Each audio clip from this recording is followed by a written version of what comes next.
လာပါကျွန်တော်အခုပြောပြပေးမှာတော့အင်္ဂလိပ်စာဖိုင်မရှိတဲ့ movie တွေကို subtitle edit software အသုံးပြုပြီးတော့မှမြန်မာစာတန်းထိုးနည်းကိုပြောပြပေးမှာဖြစ်ပါတယ်မြန်မာစာတန်းထိုးဖို့အတွက်ကျွန်တော်တို့ subtitle edit software ရဲ့ VLC media player ရဲ့လိုအပ်ပါတယ်ပထမဆုံး subtitle edit software တွေကိုဝင်ပါမယ်ပြီးတော့ option ကိုနှိပ်မယ် setting ကိုနှိပ်မယ်ပြီးတော့ subtitle font ဆိုတဲ့နေရာမှာတစ်ခုမှဖြစ်နေတယ်အဲ့တော့ကျွန်တော်တို့စောကြီး 1 font ရွေးပေးပါမယ်ပြီး font size ကို11လောက်ထားမယ်ပြီးတော့ auto backup မှာ every 15 minutes ဆိုတဲ့နေရာမှာ every minute ပြောင်းပေးမယ်ပြီးရင် shortcut ကိုသွားမယ်ပြီးရင် go to next line ကိုတစ်ချက်နှိပ်မယ် shift ပေးနားလေးမှာအမှန်ကြီးလေးထည့်ပေးမယ်ပြီးရင်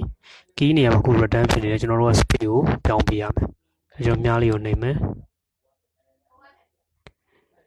ပြီးရင် speed ကိုနှိပ်မယ်ပြီးရင် update ကိုနှိပ်မယ်ပြီးရင်အောက်မှာ go to previous line ဆိုတာရှိရယ်ချက်နှိပ်မယ် control ပေးနားမှာအမှန်ကြီးထည့်မယ်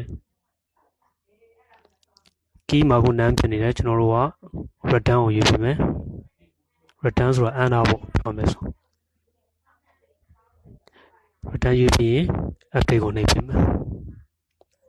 ပြီးရင် video player ကိုနှိပ်မယ် VLC media player ကိုရွေးပေးမယ်ပြီးရင် ASS SSA style ကိုနှိပ်မယ် font name မှာ area ဖြစ်နေတဲ့စောကြီး 1 ရွေးပေးမယ်ဒါဆိုတော့ပြီးပါပြီ okay နှိပ်လို့ရပြီပြီးတော့ video ကိုနှိပ်မယ်ပြီးရင် untop video control ကိုနှိပ်မယ်ပြီးရင်ပေါ်ဆုံး box ကိုဖိတ်လိုက်မယ် control box ကိုဖိတ်မယ်ဒါကတော့ audio box ပါ waveform box လို့လည်းခေါ်တယ်သူ့ကိုကျွန်တော်တို့လိုသလိုအချင်းချင်းလုံပြီးမှနေရာရွှေ့ပါမယ်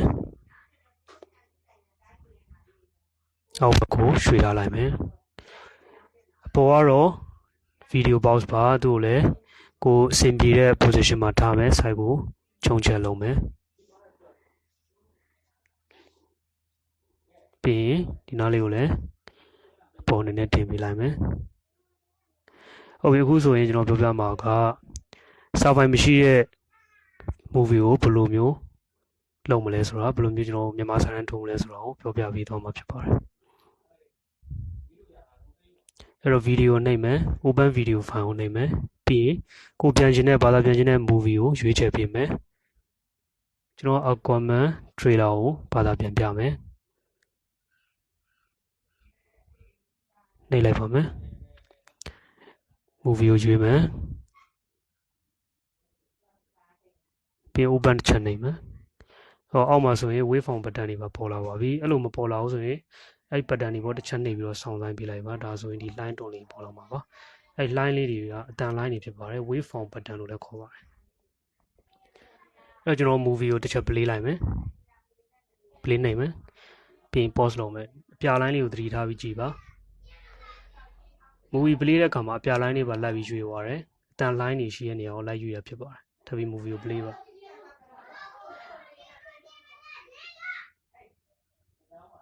ကျွန်တော်အတန်လူတန်စားထွက်တဲ့နေရာနဲ့ဆုံးသွားတဲ့နေရာကိုတည်ထားပြီးကြည့်ပါ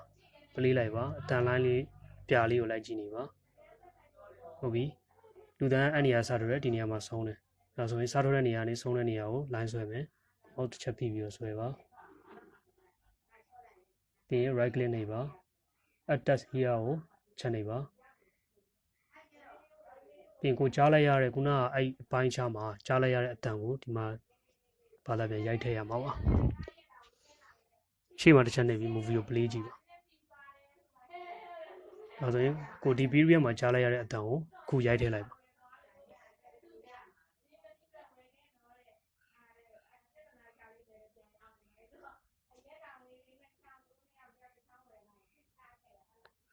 နောက်ပြီး movie ကိုထပ် play ပါတန်ဆကြတဲ့အတန်နဲ့ဆုံးသွားတဲ့နေရာဒီကိုမှတ်ထားပြီးတော့မှဆက်လက်မှတ်ပါ right click နှိပ်ပါ attach here ကိုနှိပ်ပါပြင်ကြားလိုက်ရတဲ့အတန်ကိုဘာသာပြန်ရိုက်ထည့်ပါ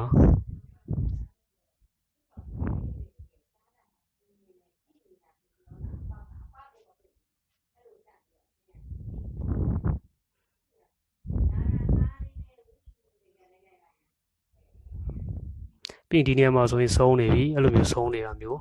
မဖြစ်ရအောင်ကျွန်တော်တို့ mouse မှာရှိတဲ့ wheel လေးကိုရှေ့ကိုတွန်းပေးလိုက်ပါဒါဆိုရင် waveform လေးထပ်ပြီးဆန့်သွားမှာဖြစ်ပါတယ်ပလေးနှိပ်လိုက်ပါတန်စကြတဲ့နေရာကနေအတန်ဆုံးတဲ့နေရာကို mouse နဲ့ဖိဆွဲလိုက်ပါဒီဆိုရင် attack စီအောင်နေပြီးကျွန်တော်တို့ကြားလိုက်တဲ့အတန်ကိုပါတပြရိုက်ထည့်ပါ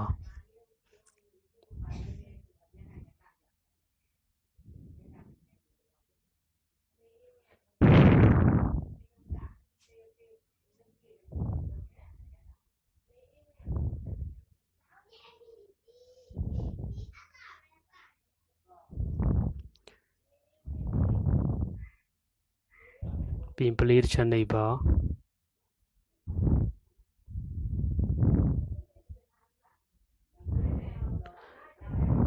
နောက်ထပ်ကြားရတဲ့အတန်ကိုရိုက်ထည့်ပါ